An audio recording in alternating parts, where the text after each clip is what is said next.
RSS ನೋಂದಣಿ ಬಗ್ಗೆ ಭಾರೀ ಚಿಂತೆ, ಕುಡಿಯುವ ನೀರು ಪೂರೈಕೆಯ ಬಗ್ಗೆ ಮಾತ್ರ ನಿಶ್ಚಿಂತೆ. ಆರ್ಎಸ್ಎಸ್ ವಿರುದ್ಧ ಕಿಡಿಕಾರುವ ಪ್ರಿಯಾಂಕ್ ಖರ್ಗೆ ಕ್ಷೇತ್ರದಲ್ಲಿ ನೀರಿಗಾಗಿ ಹಾಹಾಕಾರ, ಜಲಕ್ಷಾಮದಿಂದ ತತ್ತರಿಸಿದ ಕಲಬುರಗಿ ಜನತೆ. ಬೇಸಿಗೆಯ ಪ್ರಖರತೆ ಇರುತ್ತಿದ್ದ ಹಾಗೆ ಕಲಬುರಗಿಯಲ್ಲಿ ಜಲಕ್ಷಾಮದ ಭೀತಿ ಆವರಿಸಿದೆ. ಮಾರ್ಚ್ ತಿಂಗಳಲ್ಲೇ ಜಿಲ್ಲೆಯಾದ್ಯಂತ ಅಂತರ್ಜಲ ಮಟ್ಟ ಪಾತಾಳಕ್ಕೆ ಕುಸಿಯುತ್ತಿದ್ದು, ಜಿಲ್ಲೆಯ ಹಲವು ಕಡೆ ಜನ ಜಾನುವಾರುಗಳಿಗೆ ನೀರಿಲ್ಲದಂತಾಗಿದೆ.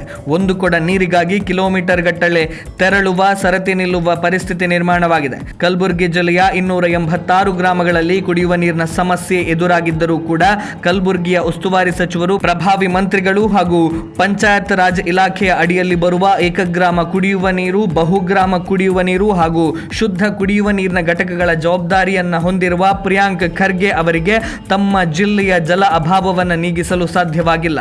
ಆಳಂದ ತಾಲೂಕಿನ ಕವಲಗ ಗ್ರಾಮದ ಜನ ಹನಿ ನೀರಿಗೆ ಪರಿತಪಿಸುವ ಪರಿಸ್ಥಿತಿ ನಿರ್ಮಾಣವಾಗಿದೆ. ಇಲ್ಲಿನ ಮಹಿಳೆಯರು ಹಗಲು ರಾತ್ರಿಯನ್ನು ಲೆಕ್ಕಿಸದೆ ನಲ್ಲಿ ನೀರನ್ನ ಕುಡಿಯಲು ಕಾಯುವುದು ಸಾಮಾನ್ಯವಾಗಿದೆ. ಗ್ರಾಮದ ಸಾರ್ವಜನಿಕ ಬೋರ್ವೆಲ್ಗಳಲ್ಲಿ ಅಂತರ್ಜಲ ಕುಸಿದಿದ್ದು, ನಲ್ಲಿ ನೀರಿನ ಮೇಲೆ ಸಂಪೂರ್ಣ ಅವಲಂಬನೆಯಾಗಿದ್ದಾರೆ. ಗಂಟೆಗಟ್ಟಲೆ ಕಾದು ನಿಂತರೂ ಒಂದು ಕೊಡ ನಲ್ಲಿ ನೀರು ಸಿಗುತ್ತಿಲ್ಲ. ಇದಕ್ಕಾಗಿ ನಿದ್ದೆ, ಊಟ ಬಿಟ್ಟು ಕಾಯುವುದೇ ನಮ್ಮ ಮುಖ್ಯ ಕೆಲಸ ಆಗಿದೆ ಅಂತ ಮಹಿಳೆಯರು ಅಳಲು ತೋಡಿಕೊಂಡಿದ್ದಾರೆ.